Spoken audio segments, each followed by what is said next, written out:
Kisah seorang sahabat yang masyhur namanya Rubi'i al-Amir rahimahullah. Ini saya tutup dengan kisah ini. Rubi'i bin Amir rahimahullah adalah seorang ulama, bukan seorang ulama, salah satu pasukan perangnya Sa'ad bin Abi Waqqas yang akan masuk, yang diutus oleh Sa'ad bin Waqqas untuk mendatangi ya Rustum. Rustum ini adalah panglima perangnya Persia, panglima perangnya Persia.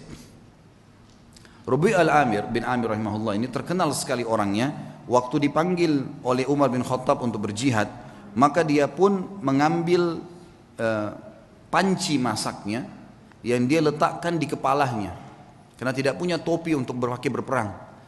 Panci masak dipakai jadi topi, kemudian pisau dapur dibawa untuk berperang. Dia tidak punya pedang. Dia nunggangi keledainya yang tua, ikut di pasukan. Oleh Amir Mu'minin Umar bin Khattab disuruh jalan. Subhanallah, Sa'ad bin Abi Waqqas waktu itu diutus pasukan oleh Umar bin Khattab dengan 30.000 pasukan menghadapi 240.000 pasukan Persia. Dan Persia kaget. Waktu mereka pun tahu 240.000, mereka tidak mundur sedikit pun. Maka Rustum ini ahli perang.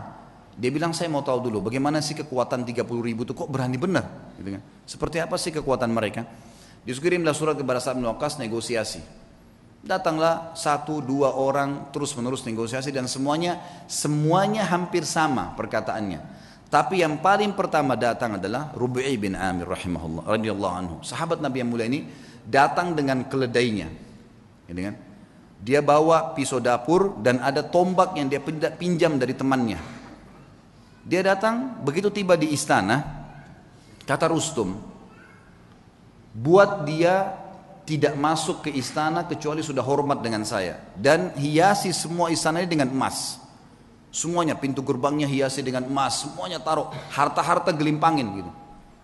Buat mereka mau tahu gila harta enggak ini? Semuanya, bantal-bantal semua singgasana hiasi dengan emas, semuanya taruh emas, geletakin emas di sana sini. Dibuat semewah mungkin. Waktu datang Rubi'i radhiyallahu anhu, begitu melihat kejadian tersebut, dia turun dari keledainya, lalu dia mengatakan, bagaimana dengan undangan kalian? Kata mereka, kau tidak bisa masuk kecuali kau harus menghormati Rustum. Mengatakan, wahai Rustum yang terhormat, saya pamit mau masuk. Kata Rubi'i, saya tamu, dan saya yang harus dipamiti untuk masuk, bukan saya yang pamit. Lalu Rubi'i melihat di situ ada tikar permadani, di atasnya banyak emas. Sama beliau disengkirin emasnya, permadana itu diambil, dipotong pakai pisaunya dia, dibelah dua. Diambil, ditaruh di keledainya, dianggap sebagai ghanimah, harta rampasan perang, ditaruh sama dia. Kemudian dia mengatakan, ini pembukaan harta rampasan perang kami kalau kau tidak buka pintu gerbang. Sendirian. Dan Rubi'i ini perlu anda tahu, orangnya pendek, kecil, bukan orang yang tinggi kekar. Orang-orang Persia waktu itu tinggi besar, kekar-kekar semuanya. Diberitakan ke dalam. Kata Rustum, baiklah, tutup pintu gerbang, buka sedikit saja, supaya dia masuk tunduk kepada saya. Diperintahkan masuk, pintu gerbang dibuka sedikit. Memang tidak bisa orang masuk, harus tunduk. Maka Rubi'i lihat, subhanallah, Allah memberikan orang beriman itu hatinya bisa melihat, ya. Dia bisa membaca, namanya firasatul mu'min. Maka dia lihat, ini pasti ada tipu daya nih. Yang dia lakukan, dia balikkan pantatnya dia balikkan keledainya, lalu dimasukkan dari balik belakang, ya. Sehingga yang tadinya dia harus tunduk, ini dibalik, jadi bokong yang di belakang. Dilaporin ke Rustum, ini yang dilakukan sama orang ini. Malah sekarang dihinain. Lalu dia naik keledainya, dia jalan. Subhanallah, tuh dia jalan, dia tidak turun dari keledai. Keledainya dimasukkan di istana Rustum dengan karpet-karpet yang mewah. Pisau dapurnya dipakai, bolong-bolongin bantal tuh semua. Bantal-bantal yang mewah. Semua ini karpetnya ditusuk-tusuk dengan tombaknya sama dia. Sampai tiba depan Rustum. Panci di atas kepalanya, pisau di tangannya, tombak di tangan, pisau tangan kanan, ini tangan kiri, tombaknya. Kata Rustum, dipanggil penterjemah, tanya kepada mereka nih, mau apa sebenarnya datang ke sini? Terjemahkan, hai orang-orang Arab, kalian kan dulu di padang pasir, tidak punya apa-apa kecuali gembala kambing. Untuk apa kalian datang ke sini? Kalau kalian butuh harta, sebut saja, kami akan kasih pulang. Kalau kalian butuh gembalaan, kami kasih berapa bun unta dan kambing yang kalian mau. Kalau kalian ingin jabatan, kami akan jadikan, pilih siapa yang terbaik, kami akan jadikan sebagai pemimpin kalian, dan kami akan kasih gaji. Lalu jawaban Rubi'i rahimahullah, ini orang kalau sudah mengenal Tuhannya, dia mengatakan, kami datang dari sana tidak butuh dengan harta yang sedang kau pamerkan ini. Dan kami datang mengeluarkan seluruh hamba termasuk kamu dan kami dari menyembah makhluk kepada menyembah pencipta sang makhluk. Itu saja. Kalau kau patuh, maka kau dengan kerajaanmu, kami akan pulang. Hukum Allah. Berhenti menyembah, karena waktu itu raja mereka Kisra dianggap Tuhan. Berhenti menginjak Kisra. Kisra pun tetap dengan kerajaannya, kau tetap sebagai panglima perangnya, semua kau milikin, tidak ada yang hilang di sini. Cuma itu saja. Kemudian kami pulang. Lalu kata si Rustum, baiklah kalau gitu, izinkan kami berpikir. Mungkin butuh waktu. Kata Rub'i, berapa lama kalian butuh? Sehari, 2 hari? Kata Rustum tidak. Mungkin kami butuh 2 bulan, 3 bulan berpikir, musyawarah dulu. Kata Rub'i, saya hanya kasih kalian waktu maksimal 3 hari. Karena pemimpin kami Nabi SAW mengizinkan musuh berpikir 3 hari maksimal. Tidak boleh lebih daripada itu. Kata Rustum, terjemahkan ke orang ini. Ini siapa? Pemimpin mereka. Kata Rub'i, terjemahkan, kau pemimpinnya? Dia bilang bukan. Saya pasukan yang paling di belakang. Gitu. Saya ini pasukan yang paling biasa, prajurit yang paling biasa. Kata Rustum, terjemahkan lagi. Kenapa kok kau bisa ambil keputusan begitu?